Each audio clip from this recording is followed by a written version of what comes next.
He's so dangerous, man.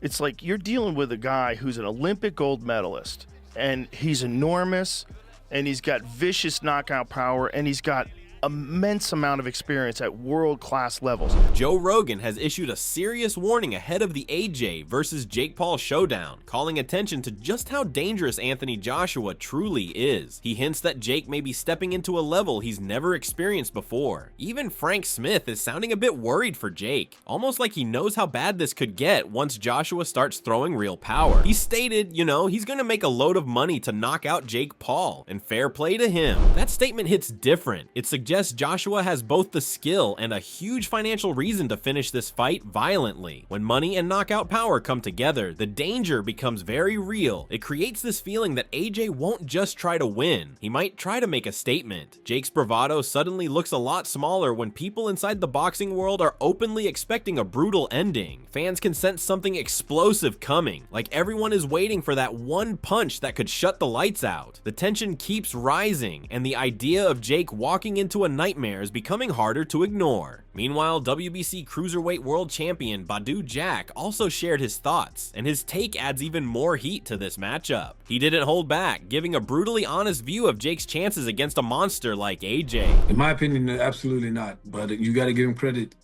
People say he needs to find a boxer, and the first time we fight a real boxer, what's the name? Tyson Fury's brother. He's a boxer, but they were on the same level. He didn't have that many fights, but he fought him, he lost, and who else he fought? Only MMA guys, right? So, and obviously Mike Tyson, but he's very old. But this is a crazy fight. But I can't see him go past 2 rounds. His words make the fight feel even more dangerous, almost like insiders know something the rest of the world is not ready for. When a current world champion doubts Jake's survival, it sends a chill through fans who are hoping for an upset. It makes you wonder if Jake is walking into a trap he can't escape from once the punches start landing. The idea of the fight ending early is becoming more believable with every expert who speaks up. There's a growing sense that this could turn ugly fast, with AJ looking to prove a point in devastating fashion. The pressure keeps building, and the countdown to a potentially brutal ending feels more intense than ever. And then boxing legend Shane Mosley stepped in with his own reaction, adding another layer of shock and confusion to the situation. His perspective makes the whole matchup feel even more unpredictable and risky for Jake. I'm very surprised that Jake is taking it, and I would have to go with Anthony Joshua because he's a lot bigger and he's a 2-time world champion, gold medalist. And I have to think: is there something behind this? Like, what's going on?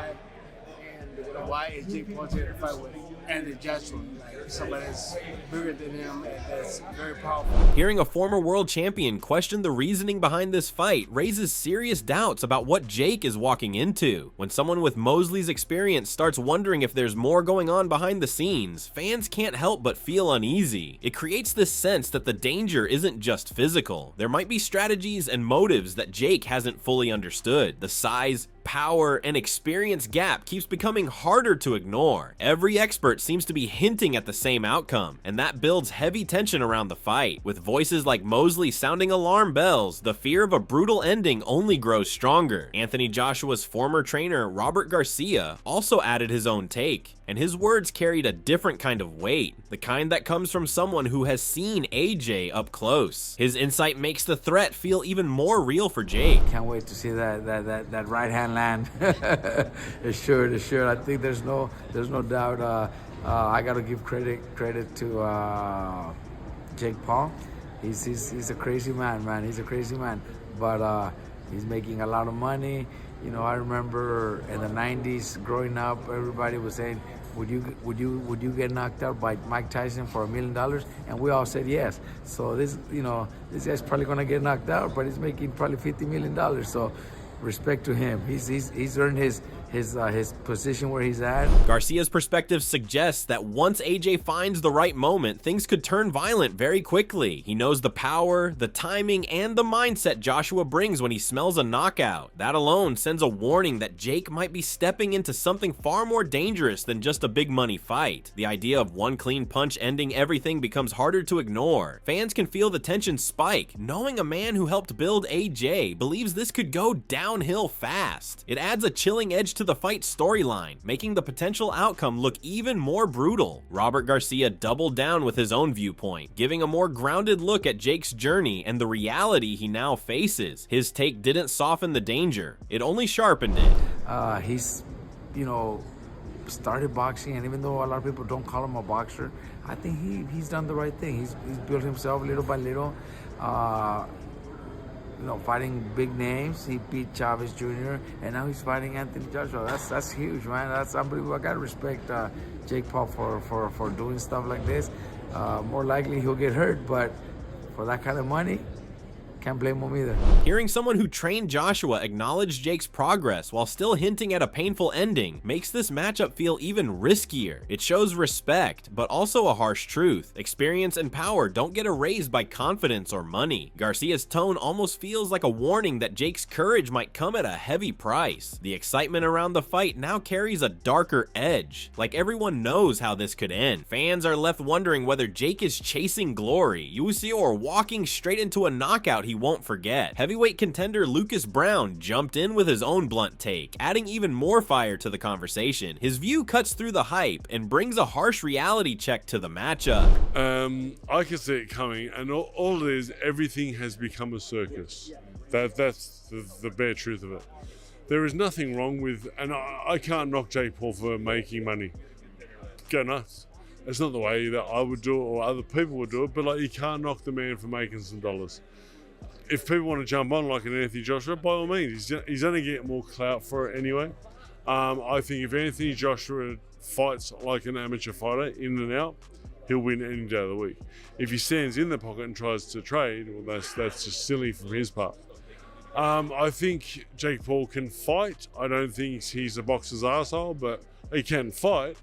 And if he lands, you never know what happens. So yeah, it'll be interesting, but it's just a circus. His perspective makes the fight sound less like a sporting contest and more like a dangerous spectacle waiting to explode. When someone who has traded punches at the top level calls out the chaos surrounding this event, it raises real concern about how unpredictable things could get. The idea that one mistake could flip the entire fight adds a sharp edge of tension. Fans suddenly feel torn between excitement and fear, not knowing which way this circus could swing. It builds the sense that Jake isn't just risking a loss. He might be risking a painful lesson in the harsh side of heavyweight boxing. The uncertainty makes the buildup even more gripping. Lucas Brown continued with the same raw energy, doubling down on the unpredictable nature of this fight. His tone didn't calm anything. It only made the situation sound more chaotic. As I said, if he stands in the pocket, anyone can knock anyone out if he catches him in the right spot.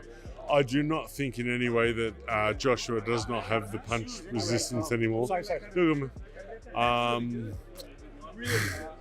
It's just it's a circus. You looked at sort of Jake Paul fighting Mike Tyson. If he had that punch power, why didn't he knock Mike Tyson out? You know what I mean? It's just a circus. It's days of our lives, but for men. Hearing a seasoned heavyweight question the true danger behind Jake's power only fuels the doubts surrounding this matchup. It hints that some of Jake's past performances might not translate against a real heavyweight like AJ. That thought alone is enough to make fans uneasy. The idea of this turning into a one-sided dismantling becomes more believable. Brown's words add a dark twist, suggesting that the hype might be hiding a brutal reality. The tension grows heavier, with everyone wondering if Jake is walking straight into a storm he can't handle. Brown took a more focused stance, bringing attention back to what he believes Joshua should prove in this fight. His viewpoint adds another layer of expectation on AJ's shoulders. I want to see Anthony Joshua actually box and show him that he's not a boxer. As I said, he can fight. There's nothing wrong with that. And if you can get away with it, get away with it. But Anthony Joshua should be the purer boxer.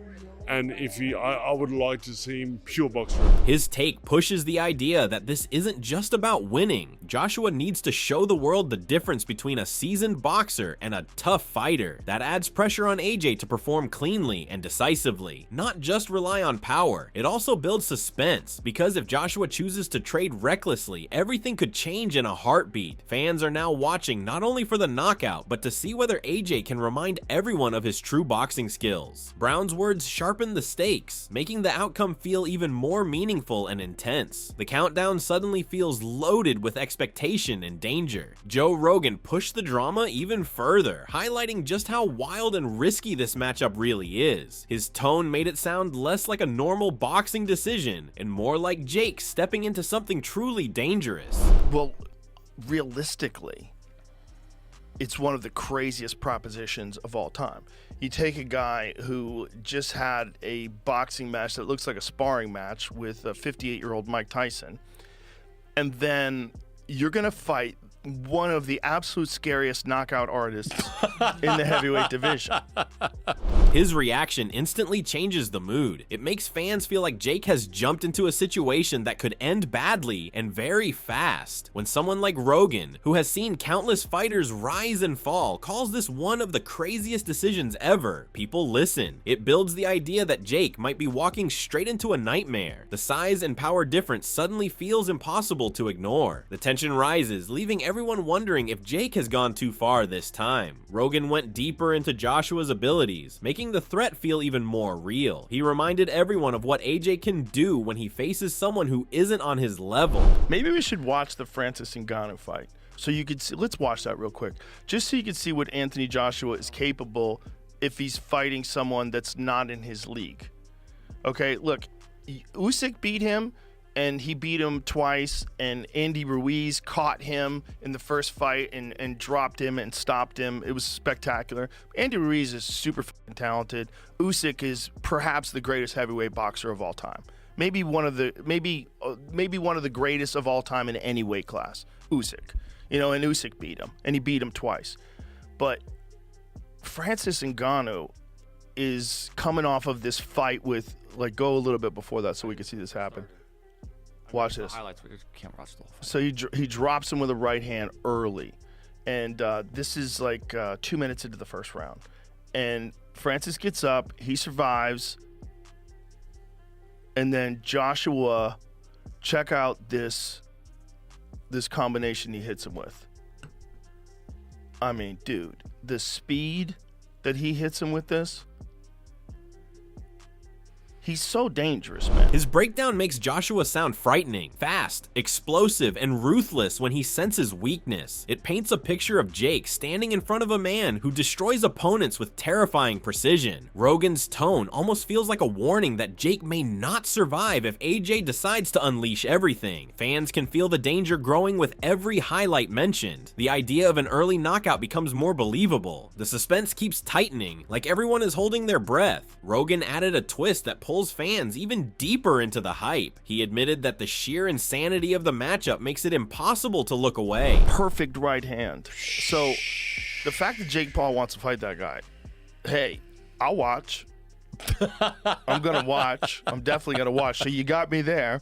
And if you want to show you're legit by taking on one of the scariest heavyweights alive. That honesty hits hard because it shows the fight isn't just dangerous. It's fascinating. People want to see whether Jake can survive or if he'll be crushed. Rogan's excitement mixes with concern, creating this wild emotional pull. It makes the fight feel like a test of courage against a nightmare opponent. Fans suddenly feel hooked, waiting to see if Jake can prove everyone wrong. The thrill and fear blend together, making the anticipation even stronger. It's like watching someone step into a lion's cage just to see what happens. Rogan focused on the rehydration clause, but instead of offering hope for Jake, he made the situation sound even worse. And there's some sort of a rehydration clause. Listen, kids, it ain't gonna matter. There's not a chance that Anthony Joshua is not going to just lose the weight beforehand. He's not gonna come in drained. What he's gonna do is just do extra cardio, and that's just gonna make him more dangerous. He's gonna be terrifying, and he's gonna have a lot to prove. He's gonna be very angry that Jake Paul wants to fight him. very upset that this YouTuber who's fought Tommy Fury, who's a legit boxer, and a couple other guys that were legit boxers. That's it. Like everyone else he's fought is an Askren, who's really a wrestler. He fought Tyron Woodley, who was an elite MMA fighter, but not an elite boxer. He fought Nate Robinson, who was a basketball player. At least he's fought these guys. He fought Anderson Silva, and he dropped Anderson Silva. And Anderson Silva was a really good striker, but also in his 40s, different time. It's, not the same guy he used to be. This is a 34-year-old Anthony Joshua. This is a terrifying human being. Terrifying. His viewpoint suggests that the claws won't weaken Joshua at all. It might actually sharpen him. The idea of AJ coming in lighter, faster, and angrier makes the danger feel overwhelming. Rogan paints a picture of a motivated monster ready to punish a challenger he doesn't respect. It adds a chilling layer to the buildup, like Jake just poked the wrong giant. The sense of doom grows stronger, leaving fans uneasy about what could happen once the bell rings. This could turn into a statement performance from AJ. Not just 6'6", but 6'6", and knows how to use every fucking inch of it. Knows how to keep that stick in your face. He was keep that jab in his face, and that right hand, if it hits you, you're fucked. And he's not worried about you the way he's worried about Usyk. You can't move like Usyk. You can't constantly be frustrating and overloading his nervous system. Usyk is overloading every aspect of your senses at every moment. He's constantly moving, and then punches are coming, and he loops punches around your guard, and he's constantly shifting his feet, and you think he's going to be there, and he's over here, and it's like this overload of thinking. It's not a casual, relaxed fight where you can kind of move around and get your groove and he's going to stay on the outside and you're going to... No, it's just constant. He survived that guy twice. He survived, in my opinion, the most skillful heavyweight of all time. Twice. And you're going to go box him? And the toughest guy you fought before was 40 years old Anderson Silva? That was the toughest guy so far you fought? You've lost to Tommy Fury, who's a very good boxer, but this is a giant Olympic gold medalist heavyweight. I mean, Anthony Joshua is the thing that nightmares are made of. And he's got that one-punch nuclear power. One punch. And he's fast. Hearing him emphasize the jab, the reach, and the knockout power makes Jake's chances look tiny. Rogan's tone suggests that Jake won't be able to move, escape, or outsmart this kind of threat. It creates a picture of Jake trapped behind a wall of punches, waiting for the one shot that ends it. Fans can almost feel the impact coming. The suspense becomes heavier, turning excitement into genuine concern. It starts to feel like Jake is walking into a one-sided assault. It's an like there's certain guys that like in kickboxing couldn't translate over to MMA because they didn't have the kind of speed. Like Peter Aerts is a good example. He was a world-class kickboxer, one of the best of all time, but didn't have the style that would allow him to But then there was Mirko Krokop. Mirko Krokop, who was violently explosive, would perfectly transition to MMA because you got to be able to hit people quick. It was like a big part of it is speed. Anthony Joshua has that kind of speed. That it's you kind of with think 252 like, pounds. if you don't have the skill to get away from that kind of power, what happens is Francis Ngannou and Anthony Joshua. You have to be a very you can't judge that guy based on Dubois, who's a murderer. Daniel Dubois is a tank, and he took out Joshua. But that guy's terrifying. You're staring in front of that guy, but Usyk didn't stand in front of him. Usyk moved all over the place. Joshua's, and he's going to have a lot to prove. He's going to be very angry. His message is clear. If Jake can't avoid that kind of power, the result could be brutal. Rogan, comparing Joshua to fighters who succeed because of violent speed, makes the danger feel unavoidable. It suggests that AJ won't just hit hard, he'll hit fast and unexpectedly. The idea of Jake standing in front of that kind of force is chilling. If AJ comes out aggressively, this could be over before people even settle into their seats. The stakes have never felt higher for Jake Paul. Teddy Atlas stepped in with his trademark sharp analysis, giving a perspective that feels both respectful and brutally honest. His voice adds a serious tone that changes how people look at Jake's decision. Too many mistakes so far. So it got my attention. It got Teddy's attention. He's been growing. He's been growing in the ring. He's been growing outside the ring. He's been growing in confidence. I think that in the Canelo situation, that didn't happen. He was ready to do that. I think if anything else, if nothing else, he's showing you that he truly is believing in himself, and that, you know, he's been a work in progress. He still is, and he's showing you he's putting his money where his mouth is. He's everyone's calling for him to do this, to do that, and you know, he's always had the advantage with guys that weren't real fighters. They were fighters. They were older fighters. They were MMA fighters. They were this. They were that. They were smaller. They were older. Now he's taking a guy that's bigger, older, but bigger. A real can't debate if he's a fighter. Two-time heavyweight champ. His take highlights something many fans overlook, the mindset behind Jake's move. Atlas focuses on the belief and growth Jake has shown, which makes the matchup feel more complex than just power versus popularity. Fans suddenly start wondering if Jake has been preparing for a moment like this all along. The possibility of a shocking twist becomes more real. The uncertainty keeps everyone locked in, waiting to see if belief can survive brute force. Atlas shifted the conversation toward Jake's impact on the sport, offering a viewpoint few insiders admit publicly. His tone shows respect for Jake's business moves and risk-taking. But he's a smart son of a gun. He's a gutsy son of a... I always stood up for him because everyone was saying he was hurting the sport. He wasn't hurting the sport. In some ways, he was bringing interest in a different way to the sport. But he, you know, and he built something. He was smart. He built something that was creative. That took a mind, it took guts, it took a gamble to build. And he promoted fights well. He helped women boxers like Serrano. He's done a lot of good things that everyone looked past. And they were saying, oh, he's making a mockery of the sport. He's taking advantage of the sport. He's taking up space that other fighters earned. No, he wasn't. He was taking up the space he created. And it was up to people to decide if they want to go in that space with him, or they didn't. And he, you know, yeah, he had an advantage in a lot of the spots. He was the one bringing the money. It was his idea. It was his party. He was the one promoting. He was the one bringing the interest. So yeah, he had an advantage in some. You know, in some of those fights. This angle adds depth to the storyline, making Jake look less like a stunt performer and more like a calculated builder of his own path. Atlas pointing out his influence brings legitimacy that many critics ignore. The stakes suddenly feel bigger than one fight. If he fails badly, everything he built could crack in an instant. Atlas highlighted the risk Jake has taken throughout his career, even when people believed everything was scripted or tilted in his favor. His words give a reminder that nothing in combat sports is ever guaranteed. That fight to Tommy Fury, you know, and then he got back on the horse and he started, you know, picking spots with different things. And yeah, there was the Tyson situation. That wasn't the greatest situation. There's no doubt about that. We still wonder about, was that scripted? We still have our doubts. I'm not shy to say that.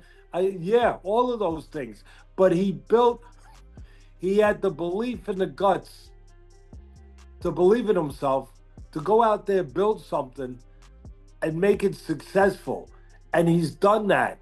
And everyone would say, oh, but it's all in his favor. He has no, he had a risk. He always had a risk. Even with those MMA fighters, they were still fighters. They were still real.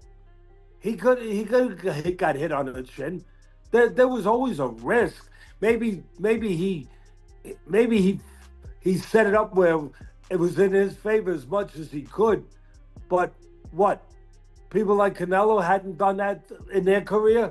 You know, they didn't pick their spots to give themselves an advantage because they were the guy bringing the money, where they could have a little advantage. I know Canelo is a great fighter and he's fought everyone, but you're going to tell me there weren't times where he gave himself an advantage by fighting a smaller guy, an older guy, a lesser guy, because he could get away with it, because he brought the money.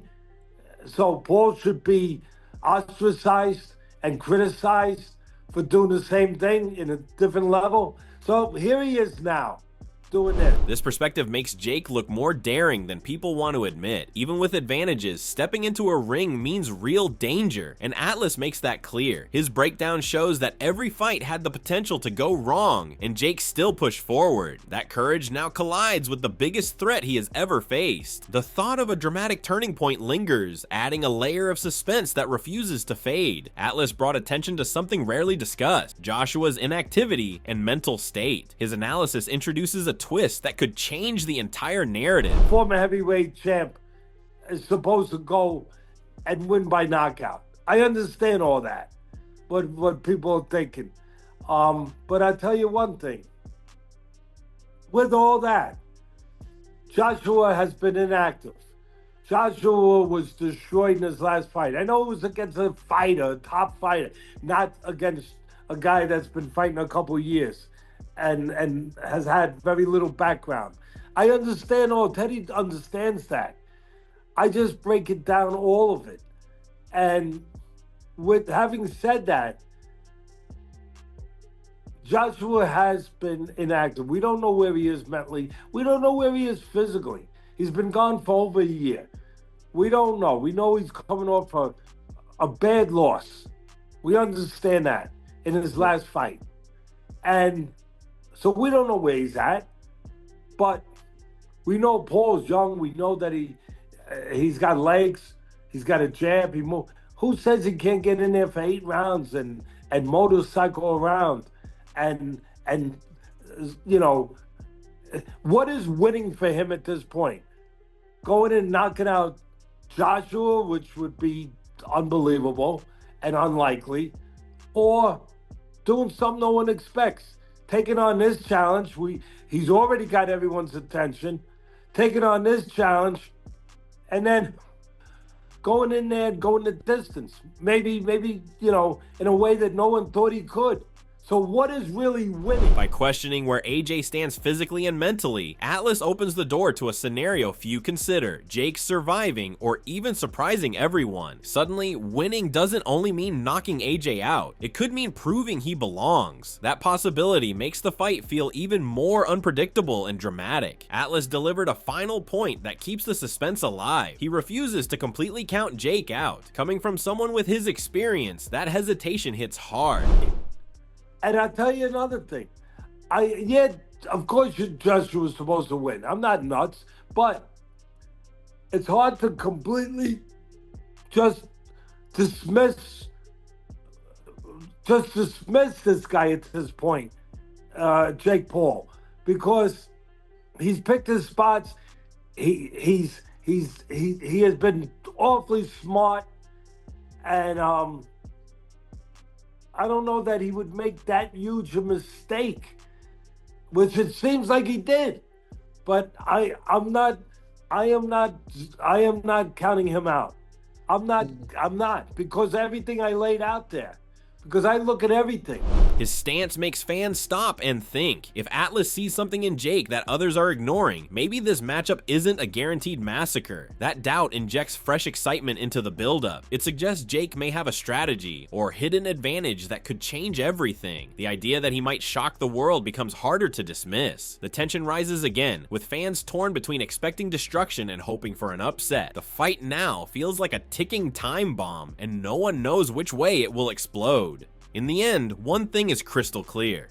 This fight has the entire boxing world talking. From legends, world champions, analysts, and trainers, almost everyone agrees that Jake Paul is stepping into the most dangerous challenge of his career. Anthony Joshua isn't just bigger and stronger. He's a proven heavyweight killer with speed, power, and experience that destroys even elite fighters. But at the same time, many insiders are giving Jake credit for his courage, his growth, and the fact that he's willing to risk everything he has built. That mix of danger and ambition is what makes this matchup so crazy and so exciting. Now the real question is, do you think Jake Paul can survive the power of Anthony Joshua? Will this end in the first few rounds like many experts predict, or are we about to witness one of the biggest upsets in modern boxing? Let us know your thoughts in the comment section below. We really want to hear what you think. And don't forget to subscribe to our channel and tune in for more videos like this.